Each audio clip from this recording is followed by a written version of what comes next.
वरुण यहाँ पर कुछ कहना चाह रहे थे। वरुण, फिर काजल मैं आपके पास आती हूँ। वरुण, रोहन जी, उत्तर प्रदेश में कांस्टेबल पुलिस भर्ती का पेपर लीक हुआ था। अभी मैंने न्यूज के माध्यम से पता, अभी मुझे 2 दिन पहले खबर मिली, आपको पता लग गया होगा गुजरात कनेक्शन क्या निकला उस पेपर लीक में। उसके साथ साथ एक बात और बोलना चाहूंगा, इतने दिन हो गए हैं एनटीए पर इतने सवाल खड़े हो गए हैं, तो अभी तक कार्रवाई क्यों नहीं हुई? अगर नैतिक अधिकार पे भी आप एनटीए के आला अधिकारी को हटा देते और फिर कार्रवाई करते तो बात है। यह आपकी सरकार की सोच बताती है कि जांच भी आप करवाना चाह रहे थे एनटीए के जो खुद के अधिकारी हैं उनसे, तो आपको जानना चाहिए कि आप खुद क्या कर रहे हैं। अभी तक एनटीए के जो आला अधिकारी हैं, अगर ऐसी घटना बार बार हो रही है तो उनको सस्पेंड कर दिया जाता कि इंक्वायरी के बाद देख लेंगे, अगर आपकी गलती होगी तो आपको रिस्टोर कर देंगे, गलती नहीं होगी तो आप पे कानूनी कार्रवाई करेंगे। लेकिन आपकी सरकार ने ऐसा कुछ नहीं करा और बार बार गुमराह करने की बातें कर रहे हैं और आप भी हमें गुमराह कर रहे हैं। इसीलिए मैं आपसे एक निवेदन दोबारा करना चाहूंगा, इमीडिएटली एनटीए को आप बैन कर दें। जिस तरीके से रवैया आ रहा है, अगर आप एनटीए को बैन नहीं करना चाहते, जो अधिकारी इसमें हैं, इतने दिन क्यों लग रहे हैं आपको कार्रवाई करने में? क्या कर रहा है मंत्रालय? क्या पूरे देश के जो इतनी इंटेलिजेंस है, सब कुछ है, सब फेल हो गए एनटीए की जांच करने में? और नीट की परीक्षा का आप बात जाने, बच्चे, आपने देखा होगा, मैंने एक बेटी की वीडियो देखी थी जिसने कोटा में सुसाइड करा था। रूह कांप उठती है जब बच्ची 6ठी मंजिल से कूद कर आत्महत्या करती है, जो नीट के एस्पिरेंट बच्ची ने सुसाइड करा। और बार बार देखने को आता था। इतने स्ट्रेस के बावजूद आप नीट के बच्चों को मजबूर कर दिया आपने सड़कों पर आपकी सरकार का प्रदर्शन करने में। देखिए, अब आप जब राजनीतिक, अब आप सुन लीजिए नहीं, मैं आपको बात कर रहा हूँ नीट के एग्जाम को लेकर। सलमान खुर्शीद ने क्यों बचाया, उस पर जवाब दीजिए।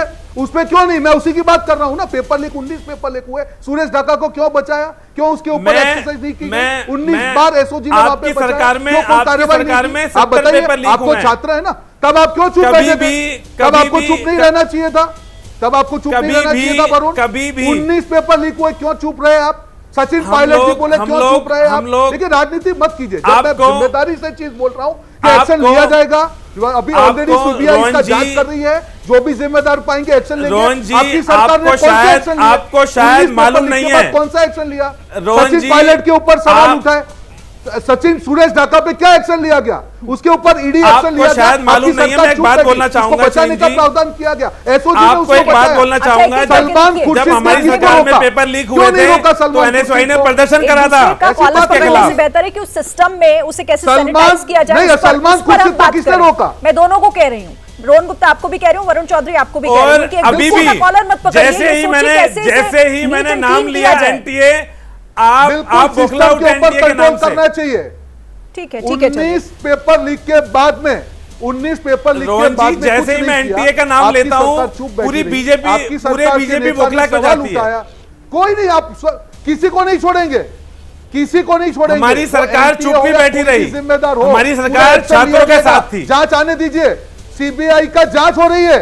क्या किया? सुरेश ढाका के ऊपर तो आपके नेता बचा रहे हैं, क्या सरकार के साथ रही? बताइए, सुरेश ढाका को किसने बचाया? रोहन जी बचाया क्या? इसको आप 4 तारीख को आपने बताइए, एनटीए को, जब छात्रों की बात हुई है तो दामन सभी का दामन, मैं ये बात बताना चाहूंगा, चाहे जो भी हो, दामन सबका दामन है, किसी का साथ जल्दबाजी थी कि 4 जून को देखिए, केंद्रीय शिक्षा मंत्री ने एक्सपर्ट पोस्ट भी किया है और उन्होंने कहा है कि छात्रों का हित हमारी प्राथमिकता है। इससे पहले भी जब उन्होंने प्रेस कॉन्फ्रेंस की थी, ये बात कही थी। ठीक है काजल, मैं आपको लेकर यहाँ पर आना चाहूंगी। रोहन, सुनिएगा आप काजल को, क्योंकि आप कह रहे थे ना कि संस्था को लेकर सवाल, लेकिन संस्था पर सवाल क्यों उठता है, उसकी विश्वसनीयता पर क्यों उठता है और क्यों छात्रों के मन में अब डर बन गया है? ब्रेक में काजल आप मुझे कुछ बता रही थी, जरा उसका जिक्र कीजिए। हाँ जी, डर किस बात का? जैसा कि हम सब देख रहे हैं कि एनटीए सभी अपनी स्टेटमेंट्स को गलत खुद ही प्रूफ कर रहा है। अब यहाँ पे बच्चों का धैर्य टूट रहा है।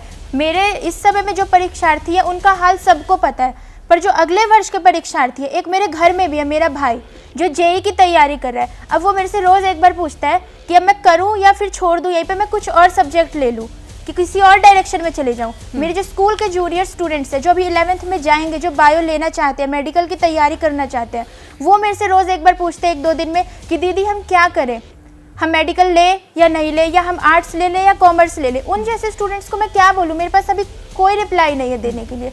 आप लोग उन स्टूडेंट्स के बारे में सोचिए, और अगर ऐसा ही चलता रहा तो इंडिया में ब्रेन ड्रेन बहुत ज़्यादा बढ़ जाएगा, देश का सारा टैलेंट बाहर चले जाएगा। तब इंडिया डेवलपिंग कंट्री से डेवलप्ड कंट्री बनने में इंडिया को बहुत ज़्यादा टाइम लगेगा, मोर्टेलिटी रेट बढ़ जाएगी। तो हम क्या करें इस समय में? हम सबको कुछ समझ नहीं आ रहा है। स्टूडेंट्स पढ़ना छोड़ चुके हैं क्योंकि किताब खोलते ही उनको समझ ही नहीं आ रहा है वो करे क्या।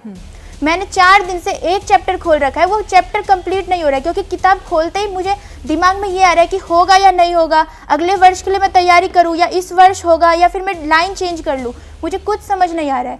इस समय में जो इस वर्ष के परीक्षार्थी है उनके लिए सभी आशा उम्मीद की किरणें बंद हो चुकी है। सिर्फ एक व्यक्ति से उम्मीद है, respected chief justice of India DY Chandrachud sir से, कि वो 8 जुलाई को पैनल पे सारे केसेस जो नीट संबंधित है उसे लीड करे, क्योंकि उनके अलावा हमें कोई उम्मीद की किरण नहीं दिख रही है। बहुत देखिए, ये छात्रों की निराशा, उसकी हताशा बताती है कि वो कितने कंफ्यूज्ड हो गए हैं कि अब वो करें क्या आगे। ठीक है, मैं KK मनन जी आपके पास आती हूँ, वक्त कम है लेकिन जल्दी से इसे समझाइएगा। देखिए, चीन में पेपर लीक मुश्किल ही नहीं नामुमकिन, क्योंकि वहां पर गाँव एग्जाम होता है, कहा जाता है कि सबसे कठिन है, उसमें 1.5 करोड़ से भी ज्यादा हर साल परीक्षार्थी शामिल होते हैं, मतलब NTA से 4 से 5 गुना ज्यादा, लेकिन फिर भी उसका पेपर लीक करना नामुमकिन है। सर, क्या कोई ऐसे एग्जाम्पल्स लेकर, ऐसे मॉडल्स लेकर एक सिस्टम तैयार नहीं हो सकता हमारे देश में? बिल्कुल हो सकता है। UPSC उदाहरण है आपके पास, यहाँ से देश में IAS IPS निकलते हैं, IFS निकलते हैं। तो ये अगर आप कहोगे मेरी सरकार ये करेंगे, सख्ती करेंगे, भाई आप मैक्सिमम अरेस्ट कर सकते हो आदमी को, न्याय देना न्यायालय ने, आपने न्याय नहीं देना है। भाषण बंदी बंद कर दो। अब लोग थक चुके हैं। आप इन्वेस्टिगेटिंग एजेंसी का काम कितना है? सिर्फ आदमी को अरेस्ट करना, उसकी इन्वेस्टिगेशन करना, उसके बाद चालान दाखिल कर देना कोर्ट में, और कोर्ट में 15 साल 10 साल न्याय कब मिलना उनको? बच्चों की समस्या आज की है। ये काजल जी जो कह रही हैं, इसका निदान इमीडिएटली सरकार को करना चाहिए, मंत्रालय को करना चाहिए। अगर नहीं करा, अभी कुछ लाख हैं, फिर करोड़ होंगे। ये बिल्कुल सही कह रहे हैं। आप पंजाब की उदाहरण ले लो, पंजाब खाली हो चुका है। पंजाब का मैक्सिमम, आप कनाडा देख लो, अमेरिका देख लो, इंग्लैंड देख लो, पंजाब सारा वहाँ जा चुका है। और कितने अच्छे डॉक्टर, साइंटिस्ट हिंदुस्तान के बाहर अमेरिका में काम कर रही हैं। क्यों कर रही हैं? कारण तो होगा ना उसका। बिल्कुल काजल जी बिल्कुल एग्जाम्पल ठीक दे रही हैं कि समय रहते हुए हमें सुधार कर लेना चाहिए। और दूसरा, यूथ देश की रीढ़ की हड्डी है, समाज के भविष्य की। अगर इनके साथ खिलवाड़ करोगे तो फिर सरकारें बदलने में देर नहीं लगती है।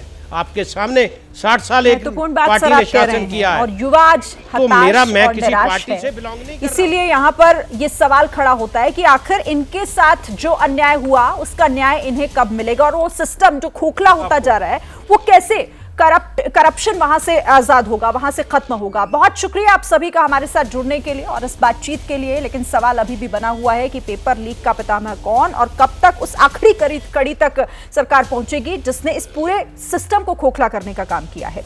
जैसे ही घड़ी का काटा दोपहर 2:30 पे आए, बबीता जी का दिल सास बहू साजिश के लिए मचल जाए। और ये है इनकी बहू, पूरे दिन ऑफिस की टेंशन हो जाए गॉन जब ये करें अपना फेवरेट शो फ्री टाइम पे ऑन।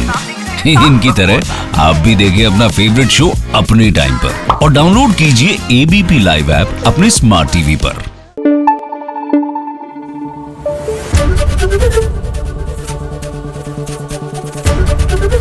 ABP न्यूज आपको रखे आगे।